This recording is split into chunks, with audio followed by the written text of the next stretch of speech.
My favorite pose? He's doing it right now.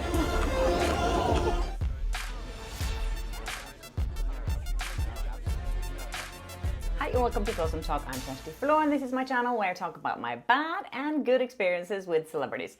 So earlier this week, I had this really funny thing popping up in my feed on Instagram and I just had to share it. I don't know if you've seen it already. It's probably gone viral, but it made me laugh so hard. I think I had to watch it like 4 or 5 times because it was just hilarious. First of all, I love Hugh Grant. He's just one of those really, honestly, really funny people out there. And he's always so serious when he's being funny. And a lot of people don't really know how to react to it. And it is challenging to interview a person like that. But so this is what happened when a reporter interviewed him on the red carpet in Germany. I don't know when it was, probably this week, for his new movie Heretic. And she asked him what his secret was, why he looked so healthy and fit. And this happened. You look so great. What do you do to keep fit and healthy? I take a lot of drugs and I've had a lot of surgery. Yeah. Okay, so to me that is just so funny for so many reasons. Because A, that's probably why a lot of celebrities look good in Hollywood, because they do plastic surgery, Botox fillers, whatever, and take Ozempic to stay skinny and whatever else they do. So he is kind of spot on, but at the same time, I don't think Hugh Grant does any of those things. First of all, he looks good. He looks normal. He doesn't look like spectacularly like amazing or anything like that. So I think the question itself is a little, I don't know, lazy. Although I think in this particular interview, he did kind of give her a really good answer because it made it funny. You know, he was entertaining. He he gave her something, and I don't know if she had a follow-up question to him because they cut the interview right there. It was just a short segment.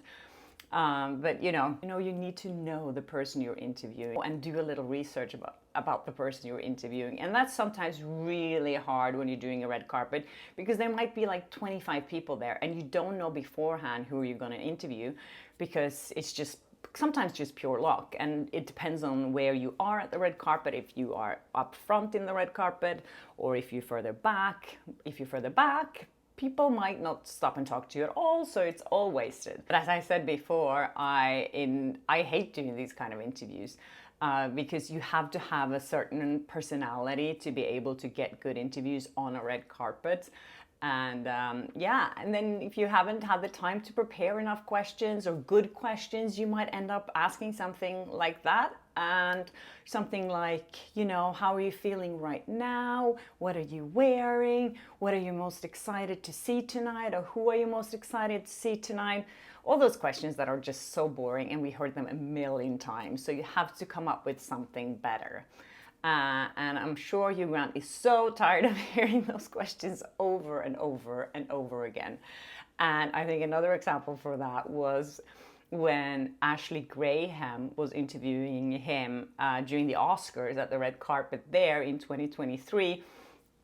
And if you don't know who she is, she's a model. I don't know why they put her on the red carpet. She obviously wasn't that great at that job. I don't know why they didn't put a skilled reporter there instead. But sometimes, you're trying to test new things to see if it works. And that definitely didn't work. I'm just going to show you the clip in case you missed it because it was so funny. You probably watched a few of the movies. Are you excited to see anybody win? Do you have your hopes up for anyone?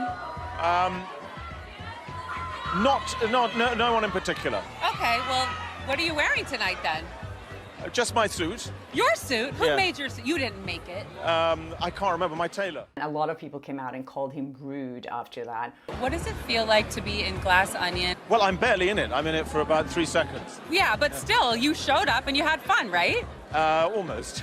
Okay, all right. He obviously hadn't watched Glass Onion to know that he was in it for less than a minute. He just opened the door to an apartment and that's it.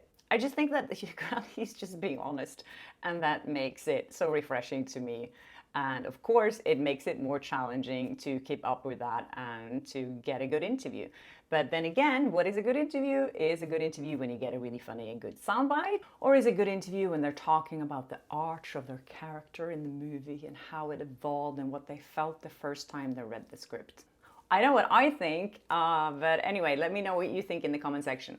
So talking about red carpets, I wanted to share a moment that I had that was really awkward. And this time I feel it wasn't my fault. I've been sharing a lot of moments with you guys where I did something stupid or I asked something dumb, and I'm trying to own all my mistakes and learn from them. But in this case, I think actually they were the awkward ones. So this happened at the Mission Impossible red carpet. I did a little piece on that before when I interviewed Tom Cruise. I always tried my best to come up with fun and interesting questions. And like I said, I hate red carpets mostly because you never know what's going to get thrown at you. You don't know if you get 1 minute with a person, if you get to like throw your mic in front of a lot of other reporters. But in this scenario, I did get a spot on the carpet itself, not behind the railing where you just put your mic in front of you. So you can actually be on the carpet next to the person you're talking to. Anyway, so this was Mission Impossible, and Alec Baldwin was there with his wife, Hilaria. Or Hillary, as we now know her real name is. So this was before the fantastically funny scandal that happened a few years ago. I think it was my favorite moment during COVID, actually, when she came out as Spanish. And it was all fake because it turned out she wasn't Spanish at all. She had just spent time in Spain with her family. And she even, had a Spanish accent. This whole thing, I followed it so closely because I thought it was so funny to fake that you're Spanish to make yourself more interesting. But she was always with Alec Baldwin on every red carpet. Everywhere he went, she was there and she was ready to jump in front of him to get all the attention. I was sitting next to my friend Jean-Pierre, who did the interview before me. I'm just going to show you exactly what happened when they spoke to him. If you get a date and you stuff it with peanut butter and you sprinkle it with coconut, it makes a delicious snack. The other door! Okay, so I don't know if that was like Titanic gone like R-rated movie or something, but I don't know what he asked them. But when you look at that footage, you're like, what's going on here? So last time I had met Alec Baldwin, I spoke to him about his exercise routines and whatever, because he's lost so much weight. He said he stopped eating sugar and he started doing yoga, and his wife is a yoga teacher. I guess that's her claim to fame, and that she had 7 children with Alec Baldwin, and that she is very fit for having 7 children. I guess that's what we know her for. And now we also know her for being fake Spanish. Anyway, so I started off with that, and then this happened. How are you? Nice to meet you. So last time I met you, you were so into yoga. Are you still working on it? I take yoga in the summer. He's actually doing, summer is his yoga I wouldn't season. say so into yoga. It's his yoga season right Let's now, just so we say can into actually yoga. answer Let's that not say question so. honestly. Let's take the so out. So what is You're so into me, I'm right? so Are you into you. so into me, honey? Oh my God, I'm so into you. what is your favorite pose? My favorite pose? He's doing it right now. Oh my God. So I follow you. I'm so into her. Okay, so that was kind of weird. I don't remember if he actually whispered anything in my ear. He was just trying to be funny. I don't know what. He was just so nervous about this whole situation, and he was just trying to get away from it all. So I follow you guys on Instagram. You put out all these super duper cute pictures of your kids. Well, you know something? I guess maybe we do get carried away sometimes, but I don't think so. But it's like, we're so happy because our daughter, she's so funny. And our son, I mean, he's a little baby, so he's really just changing every day and growing.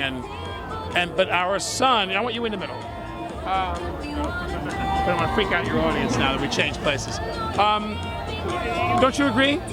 Well, I think we're kind of Every just day like is any fun. other parents that once we had kids, we don't want to look at pictures of ourselves anymore. We just want to look at pictures of our kids all the time. And it was so awkward because I felt like I was interested in interviewing him, not her. And he just kept on like moving around. It was just so weird. Okay, so this is what happened next. We just want to look at pictures of our kids all the time and brag about them, and we think the most, we're like, wow, they opened their eyes today. That's amazing. Something so simple, and we think it's incredible. So is he good at changing diapers? He's good at other things. He's very good at other things, like yoga. He's very good at yoga. Alec Baldwin just left the interview. He just like walked away, And then I was stuck with Hillary or Hilaria, and I was like, what the fuck am I gonna ask her about? So I ended up just talking about how to get back in shape when you're pregnant or have all these children. And I think this is one of those moments where I'm like, I don't know what I'm doing. How can I get out of this situation? I don't want to talk to her. And the thing is, if you're stuck talking to someone that you're not that interested in talking to, and then, for example, Tom Cruise passes by and you miss the opportunity to talk to him because you have to talk to Hilaria. Anyways, I thought this whole thing was so hilarious. And following her and him after that just made me like, this couple to me is just so strange. I've been in situations before on red carpets where some publicist is just like, oh, you want to talk to this person? And I'm like, and you can't really say no, and then you don't know who they are, and it's awful. I hate that. If I'm interviewing someone, I want them to understand that, you know, I have read about them, I know who they are, I have interesting questions, I've done my research. Otherwise, it feels a little disrespectful to them as well. So I hate when that happens. Okay guys, I hope you enjoyed this episode, and thanks again for stopping by my channel. I love all your comments. You're so nice, funny and sweet and supportive, and it's really amazing to read the comments. And I try to read them all, and sometimes I get inspired to do a new episode after I read some of your comments, so please keep them coming. And if you haven't yet, please subscribe and push that notification button, and I'll see you in the next episode. Take care, bye!